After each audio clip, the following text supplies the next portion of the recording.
Good morning, everybody, and this is your Dow Jones day trade setups for today.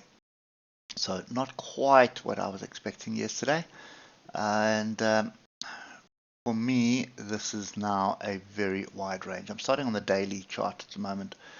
It's just been quite volatile, but I'm looking at the daily oscillators, looking where the 150 EMA is, and it lines up with a very strong level of support, and that is 39,843.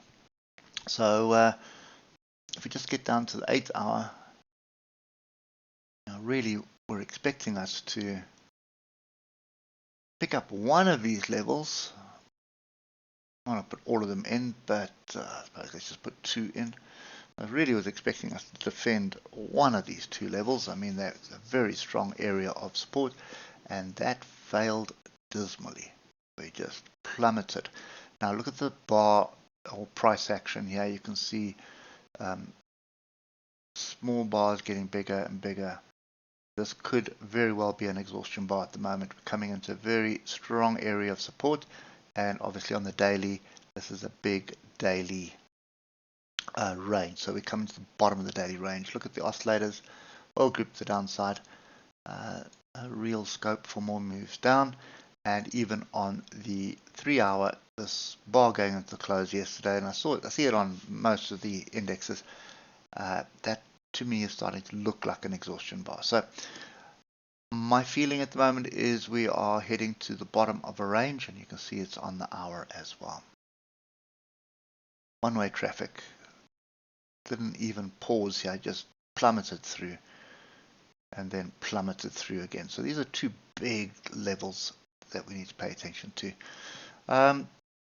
I'm not 100% convinced you want to be long at the moment, because there's a lot of structure to the left still between where we are now and 37,843.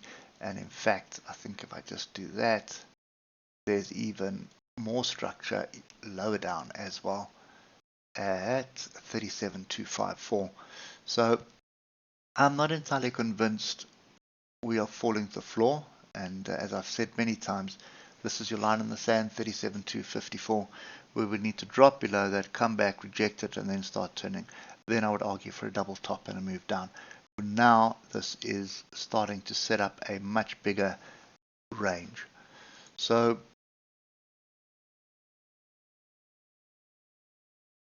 yeah, I'm not convinced either way. I don't think I want to be short, and I don't think I want to be long. And the frustrating part is that you look at it like this, you say, why wasn't I short? Look at this, look at this. But as I say, hindsight is a perfect science. There was an opportunity, a very not clear one. If you just erase all of this from the charts and you look at that kind of setup, that's not strong enough for me. I'm not going to take it. And now when you look at it from hindsight perspective, you're going like, I should have taken it. Look at that, 500 points. I could have put a 50-point stop loss in. I could have loaded up the positions, and lots of things that go through your head. But you can see it was just like there was no real structure. It was just drifting lower, lower, and then drifting, and then all of a sudden going at the close. Obviously, some politician said something, and boom, we fall. So for me, I am still sitting on the sides. I'm probably going to be sitting on the sides until next week, to be honest. I'm not going to try and get in on this. I'm not going to get stuck with fear of missing out. I'm not going to do revenge trading. I'm just going to calmly sit back and wait for my moment. That moment's going to come, and when it does come, we'll be able to capitalize and make some money.